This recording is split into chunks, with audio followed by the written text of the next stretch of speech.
I'm so happy to be here at the Global Platform and to address all of my distinguished colleagues. It's been a joy and a delight to be here already. I'm going to talk a little bit about some ideas that come really from the private sector. So it'll be a little bit different, but I hope that it will encourage some discussion between and among you, and I'm happy to answer any questions that you have.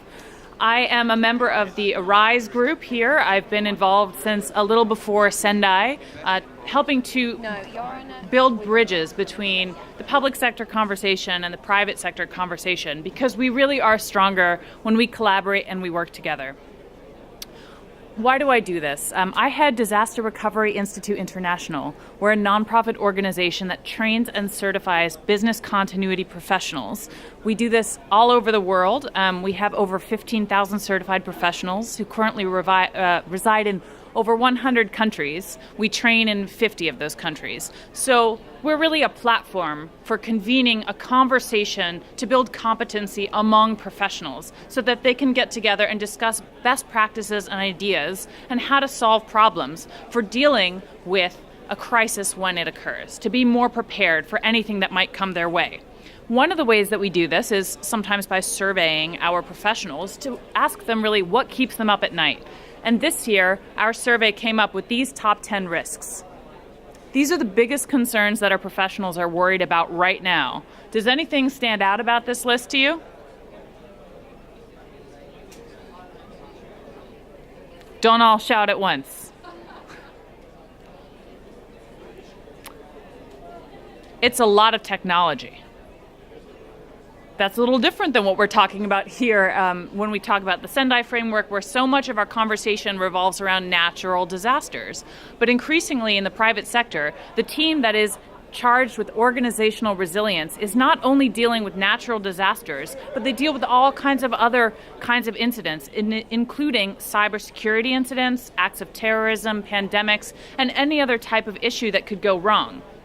So right now, one of the ones that is most concerning to them is what to do in the event of some sort of cyber attack or cyber breach or IT disruption or IT failure, because there really aren't a lot of great answers for how to protect the organization when something like this goes wrong.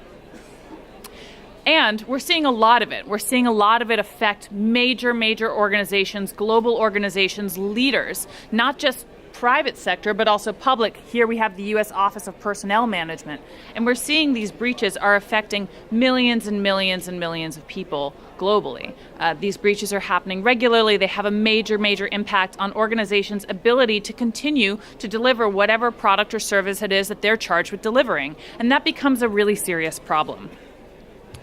One of the other issues that we see from the private sector side in particular is suddenly they find themselves on the front lines of a battle that they never thought they were going to be fighting, and they're not prepared to fight. So if there is a suspicion that an attack on a private organization stemmed from a nation-state actor, is that private organization authorized to retaliate? Do they have to collaborate with their local government? How does that mechanism get implemented? Get started? Who is responsible for talking to who about this kind of an issue?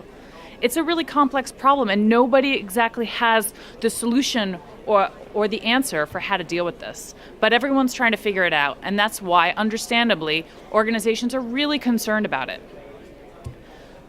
They're also concerned about the impact that those kinds of cyber breaches might have on national infrastructure. Now, I haven't barely been to any country where infrastructure isn't a major topic of conversation. We know that we're facing a massive infrastructure shortfall globally, and that there's a lot of challenges with crumbling infrastructure, aging infrastructure, and badly protected infrastructure. But something that people don't often think about is that they're also vulnerable to cyber attacks. And in fact, the impact of that could look very much like a natural disaster. If your power grid is run by a SCADA system, for example, that could very easily be hacked, and that could impact your city just as much as a hurricane could, or a tornado could. The impacts could look very similar. And what are we really going to do about it?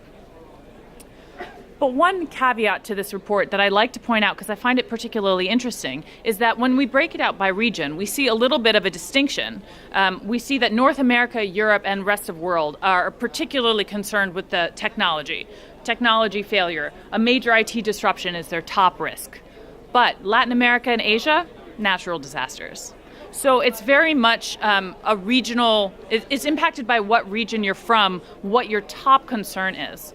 I would also say that in some cases, in countries that are less connected, where fewer individuals are connected to the internet and putting their information online, India, for example, they are actually less vulnerable to a national cyber attack or other types of cyber issues for the time being. So maybe it's not top of mind now, but as more and more people get online, as they're projected to in the near future, this is going to be a real risk. And it's better to have a strategy now and start to plan now so that you can put in place a program that will work to protect your organizations and your nation states.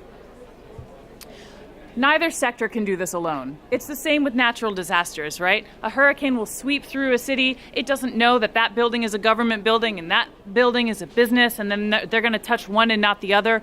They don't know the difference between different kinds of communities. It affects all of us. We're all in it together. That's true often with these different kinds of cyber attacks and the effects that they can have. When, for example, an entire city government falls prey to a ransomware attack and they lose access to their records and can no longer have their court system properly function, that affects a lot of different issues, a lot of different organizations, and a lot of different communities. So working together in some sort of public-private partnership is probably the most likely impactful solution.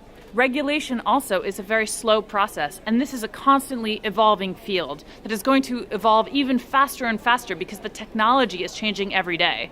So it's unlikely that regulation is going to come into place fast enough or effectively enough to really solve the problem. So that's where we get into information sharing agreements and different types of partnerships to help us find solutions that make sense. One of those solutions that we're talking about right now with our practitioner community is the idea of cyber resilience. This is something that we've heard a lot of requests for recently, and so we wanted to take leadership of the conversation. How do you make sure that while your cybersecurity team might be dealing with the technical problem, that you're also taking care of the organization? Doesn't matter whether that organization is public or private. There is going to be an impact beyond the technology itself on your processes, on your people, on your organization. How do you make sure that the two integrate together, that they talk together, that the teams understand how to work together? That's what this formula for cyber resilience is all about.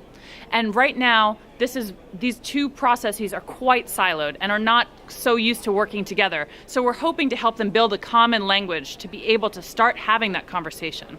Fortunately, there is precedent for this that we've seen within the business continuity practitioner community, because business continuity management is actually a hybrid discipline that has already incorporated lots of different disciplines from across organizations. So we have traditional business continuity, was just about relocation and facilities, disaster recovery, which is traditionally IT recovery, crisis management, dealing with reputation protection, for example, and emergency response, which is the life safety piece, all coming together under what's called business continuity management within one integrated system. So we're hoping that cyber resilience can really inform this discussion about how to work with the new types of cyber challenges that we're seeing, and not just IT backup, but the evolving situation that we have, because I know I can't do my work without my technology, and I imagine most of you can't either. So one of the reasons why this is so effective is because of the traditional business continuity model, which flips our traditional thinking on its head. We don't think about risks so much as we think about effects, because when you think about effects first, you're much more able to act efficiently. You can make a plan for action based on the effects.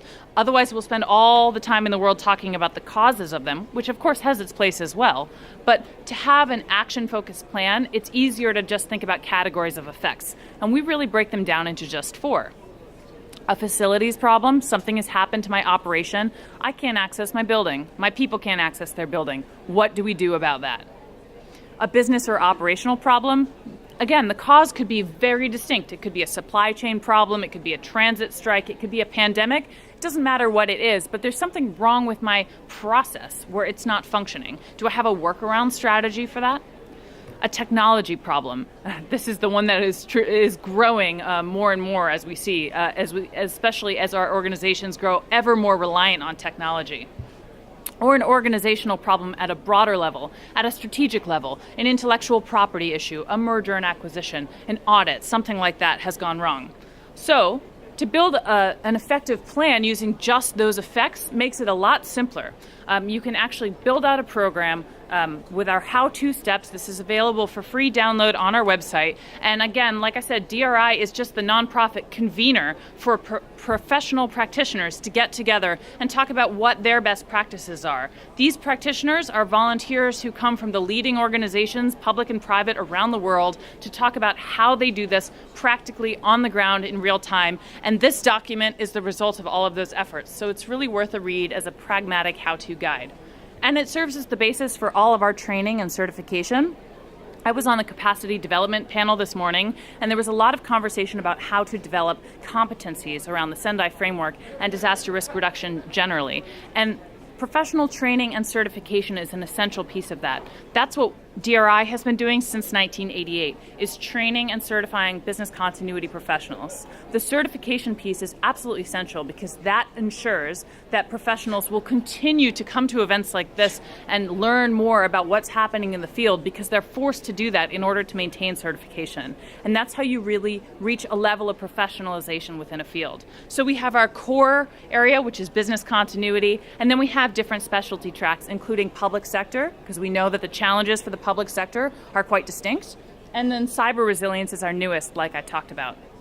The other thing that we do is we certify organizations. At an organization where we already have a large number of certified professionals on the team and they think they have a robust and mature practice, we can actually come in and assess that organization to see if they're really committed to resilience and they've really laid in place the steps that you need in order to be a truly resilient organization or a center of excellence in resilience. So in summary, I just want to say that we can't predict the future. We don't know what's going to happen next, what that risk will be, what it will look like. But what we can control is our preparation for it and our reaction to it. Thank you.